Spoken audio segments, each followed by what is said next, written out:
आज पूरे भारत देश में सारी बहनें भक्तांबर हीलिंग कर रही हैं। बहुत अच्छा काम है इस समय, क्योंकि बहनों के अंदर जो करुणा भाव है, जो ममत्व भाव है, वात्सल्य भाव है, इस भाव के प्रभाव से मंत्रों का भी प्रभाव सामने वाले व्यक्ति पर पड़ता है। 45 नंबर की आराधना हम सभी करते हैं स्वास्थ्य लाभ के लिए, सर्व रोग निवारण के लिए। थोड़ी सी जानकारी मैं आपको देना चाहता हूँ। जब आप इसकी आराधना करें या किसी को हीलिंग करें तो कुछ बातों का आप थोड़ा सा ध्यान रखें। जब हीलिंग करें, हीलिंग करते समय व्यक्ति बहुत बीमार है, सबसे पहले आप उसकी बीमारी को पूछें। पूछने के बाद आप उसे एक डायरी पर नोट करें, लाल पेन से।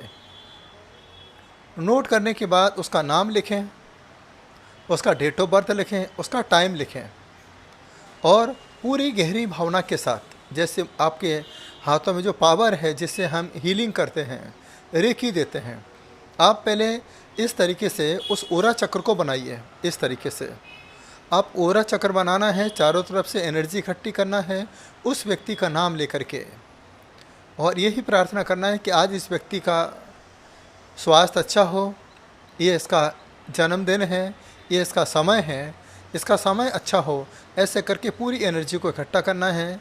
इकट्ठा करने के बाद फिर गहरी श्वास लेकर के उस एनर्जी को हाथों में भरना है और फिर जहाँ पे आपने नाम लिखा है सीधा हाथ उस पर रखना है।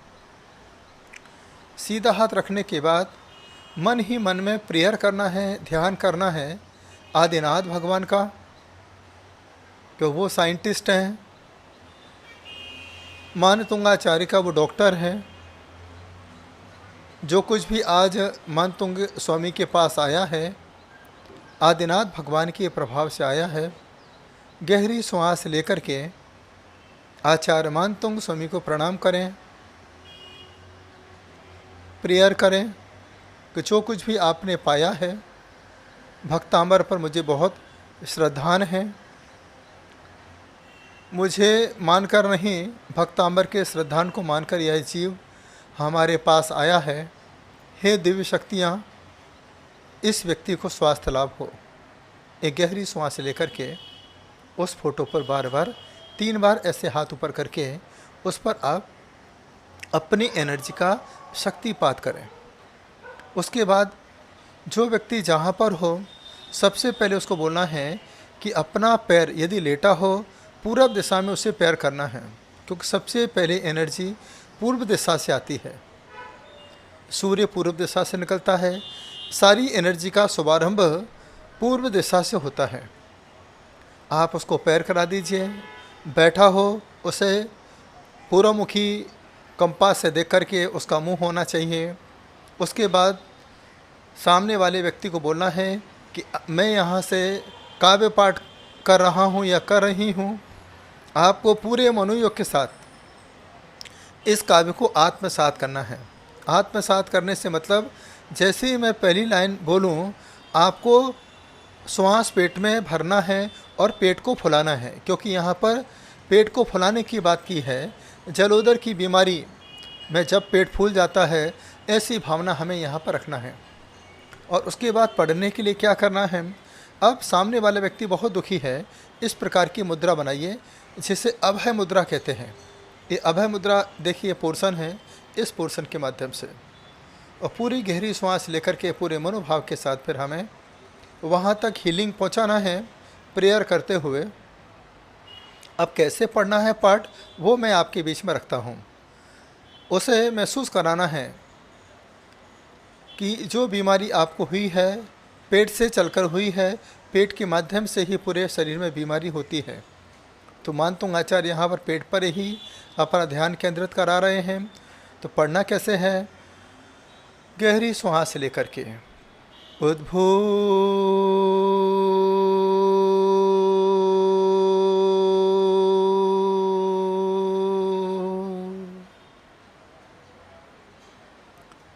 भीषण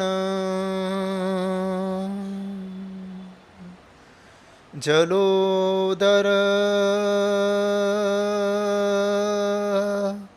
भार भुग्नाः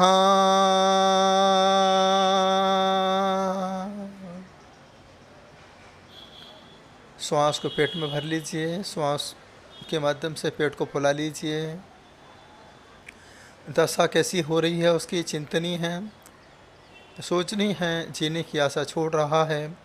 फिर इसी भाव के साथ सामने वाला व्यक्ति बहुत परेशान है। सोच्याम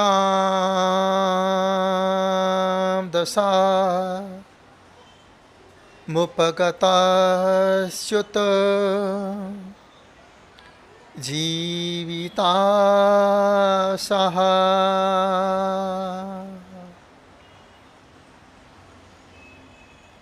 तीसरी लाइन में उसे बोलना है, व्यक्ति बैठा हुआ है, कहना है कि अब महसूस करें कि मैं भगवान के दोनों पैरों को पकड़ रहा हूँ।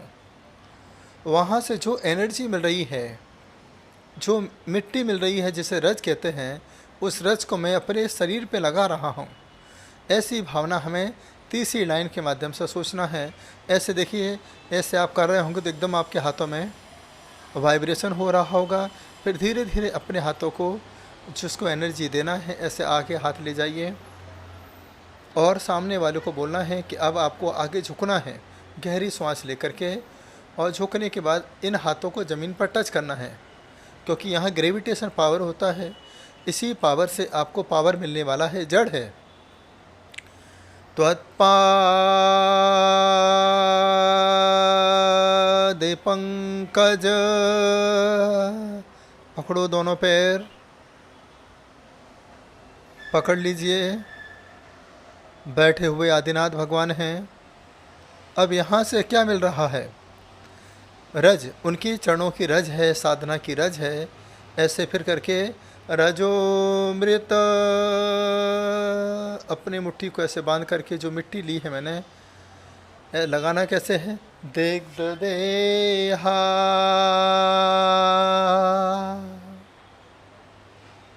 जैसे देना है वहाँ पर भी आपको ऐसा महसूस करना है कि हम उसके तन पर मिट्टी लगा रहे हैं। और चौथी जो लाइन है, मर्त्य मतलब मनुष्य कैसा हो रहा है। अब हमें यहाँ पर चौथी लाइन हैप्पी भावना के साथ, मर्त्या भवन्ति भवतो, मर्त्या भवन्ति मकरध्वज तुल्यरूपाः। वह मनुष्य मकरध्वज कामदेव के समान सुंदर हो रहा है। इस प्रकार से आप सामने वालों को हीलिंग करें। बहुत प्रभावशाली ये काव्य है। इस तरीके से आप कम से कम 9 बार वहाँ तक अपनी एनर्जी को पहुँचाएं। और जो हीलिंग कर रहे हैं उसके बाद थोड़ा ध्यान रखें, जो नमक आपने रखा है इसे दोनों मुट्ठी में भरें और अपने ऊपर से उतार लें।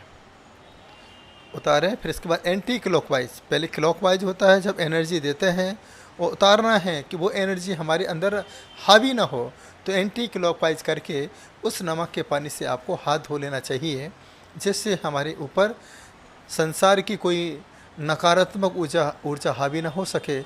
इस प्रकार से जो हीलिंग करते हैं, इस प्रकार से जो 45 नंबर काव्य की साधना करते हैं, सिर के दर्द हो चाहे पेट का दर्द हो, कैंसर जैसी बीमारी को भी ये काव्य ठीक करता है। इसके लिए सबसे अच्छा उपाय है कि आप सबसे पहले इस काव्य का यंत्र बना लीजिए, उसे पानी में रखिए, एक दीपक रखिए, उस दीपक में भी 45 नंबर काव्य का यंत्र हो।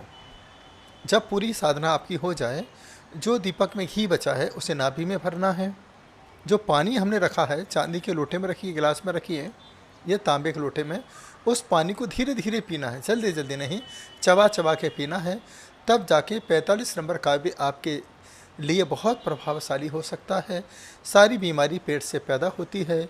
मेरी भावना है आप स्वस्थ रहें, निरोगी रहें, प्रसन्नचित रहें और 45 नंबर काव्य आपके लिए वरदान साबित हो, यही मेरी भावना है। ओम नमः।